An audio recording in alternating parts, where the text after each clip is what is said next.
The Lima North Mission is actually really interesting because it used to be the biggest mission in Peru. It used to have a bunch of the jungle.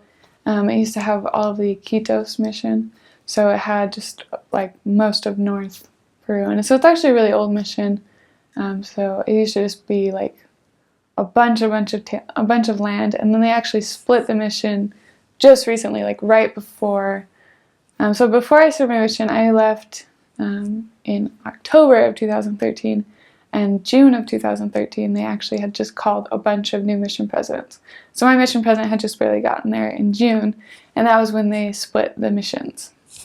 So actually a lot of the missionaries that were there before me had actually been in the Iquitos, well, in the Lima North Mission that had all the jungle in it, and then they got kind of split up. So someone went to the Iquitos mission and someone went to the Lima North Mission. And so Lima North went from being the biggest mission in Peru to being one of the smallest missions in Peru. And so now it's just Lima, it's just the city. And Iquitos is like all the jungle that was there. So it's actually kind of depressing because there's like no green in the Lima North Mission. There's like one park that has grass. But so Lima is a really, really big city. It's actually like one of the most populated cities in the world. And fun fact, Lima actually has more taxis in it than New York City. There are so many taxis there. But Lima is split into 5 missions. So you have the West Mission, which they're lucky and they have the beach. And then you have like the Central Mission, and they have like all the historic parts. And I think the temple, it's either in the Central Mission or the East Mission. So there's a kind of the like higher end parts of town, I guess you could say. They're a little bit richer. And then the South Mission has a little bit more of like, not really jungle, but they have like green, a lot of green. And then the North Mission is actually like the ghetto of Lima. So it's just like the really dusty, dirty, rundown part of Lima. So it's really amazing, and it's super populated, like amazingly populated. But it's just city. It's a lot of dirt, just so much dirt and dust. But it's really nice because in Lima North there's just people walking around all the time, 24/7, like 24/7 traffic, 24/7 people, and so you can just always find people to contact and to talk to. So they have a few districts of Lima there, but it's actually pretty small, geographically speaking, pretty small mission, but it's very populated with missionaries. So it almost has like more missionaries than any other of the missions. I don't know if it has the most, but it's pretty populated as far as missionaries go. So you get really like small areas to work with, and so you are really close with your zone. You're really close with the mission because it's just so small. So we do quite a few missionary get-togethers and things like that because it's just like from one end to the other is like an hour drive. So it's not a very big mission anymore. But it used to be. It used to be really big. I actually really didn't move around very much. So, well, I guess, I don't know, it depends on how you look at it. So my first area, I served in Begonia's ward, which was in the Canto Grande stake. And that stake actually has 2 zones in it. And so I served over there for about 6 months. And we actually moved around a lot. It was actually a really big area. And so I had one area, and then we brought elders in. So we moved over to a different section of that area. So I actually lived in 2 different houses in that same ward, just because we expanded it a little bit and gave the elders our house. So so we lived in 2 different houses there, and then I got transferred over to Santa Isabel, which was in the Santa Isabel stake. So I was there for 3 transfers, so like 4.5 months. And then I got moved over to Independencia. I was in the Jose Galvez ward, and that was a little bit closer to like, we had a mall. It was right by the mall. We only had one mall in our mission, so that was kind of like shopping center. And it was really close to the mission office too, so it was a little bit more in the central part of the mission.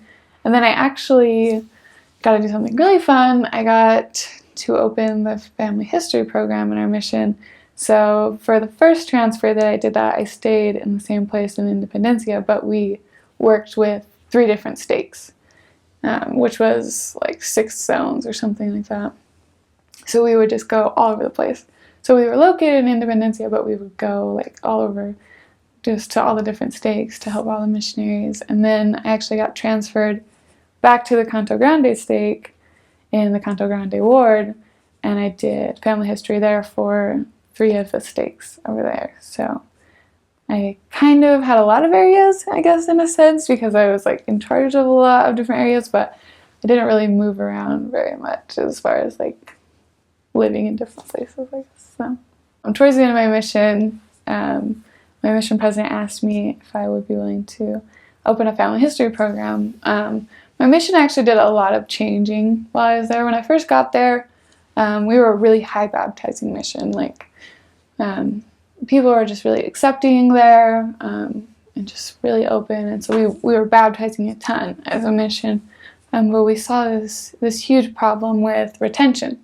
You know, we're having a lot of converts who would get baptized and then they would just fall away or get lost in the process. And we were just having a huge problem. And we actually had Elder Wydell came and just really helped us instigate a program of retention. You know, we really started focusing on our recent converts and our new members, and we really wanted them to be converts and not just baptisms. And so our mission really started shifting focus a little bit. We really focused really hard on our lessons. You know, we had a lot more requirements for people that were going to be baptized. You know, they had to go to church 3 weeks in a row, and they had to be reading the Book of Mormon, and we really wanted them to be converted and not just, you know, have this desire to be baptized, but to understand, you know, why they were getting baptized and to have connections and friends. And so we had this retention program that we were doing, and so part of that retention program was that we wanted our recent converts to have a temple experience,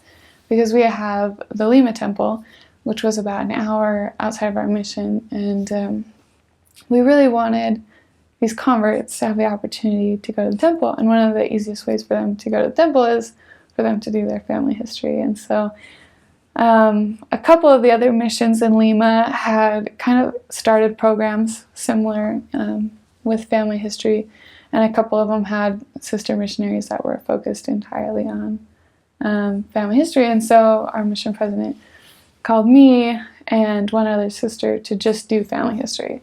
And so it was actually really like trippy at first. Like, you go from having to have so many lessons a week and really pushing on like all of the lessons, you know, first lesson, second lesson, restoration, and then you go from doing all that, and then he actually made a family history lesson for us on the redemption of the dead, and it was totally different than anything we'd ever learned. And so we had to like master this lesson, and that was like all we taught.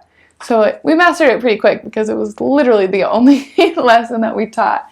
And our mission president really just wanted us to focus just on that.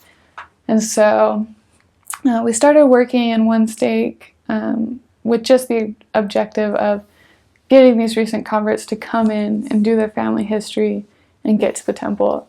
And for the most part, it was really pretty easy once we got them in to get them names, because most of the people we were teaching and baptizing were, you know, first members of their family, first generation. There really still wasn't very many like second or third generation members. And so we would bring them in, and we would, you know, mostly just put in their parents or grandparents, and usually we could find them a name or two, and it wasn't too difficult. And so then we would help them get their recommend, help them get to the temple, and it was very interesting because a few of the stakes that we worked with just really hadn't ever had a very big family history program, and so it's kind of starting from scratch. You know, our first family history center was just covered in dust, so we literally had to clean the whole thing. And I mean, I had never done any family history. You know, I'd been interested in it. When I was in the MTC, we had Russell M. Nelson. He came and spoke to us, and his wife actually talked to us quite a bit about how important family history was and how we should have the mission leader and the family history consultant be our best friends. And so when I came into the mission, I was like, this greenie with so much energy. And I remember my first ward, I was like, we need a family history consultant. Why don't we have a family history consultant? And the poor bishop was like, sister, you need to calm down. Like, some wards don't even have bishops. Like, one step at a time. And so I kind of had to like back burner that burning family history desire. And but I had mentioned it to my mission president, so he took that into consideration and called me to be a family history consultant. And it was really fun, but really challenging to have to work with. We worked with stake presidents, we worked with our mission president, we worked with the temple presidency, and they really weren't used to like receiving huge groups of converts. And so we really had to work really hard with the leaders and just really blazon a trail for family history in that area. And it was really a very rewarding experience because I went from baptizing people to watching them get baptized in the temple. And especially from my last area, I got to see all my converts from my last area go through the temple, and that was just a huge blessing. And it was amazing for all the missionaries because they also got to see their baptisms go through the temple as well. And it was just a huge retention program, and it did really well. It took a little bit, transfer to really start making headway, but people were really excited about it. And so they're still doing it over in the mission, and it's really exciting. So that was probably the most challenging, most rewarding part of my mission. So it was very interesting.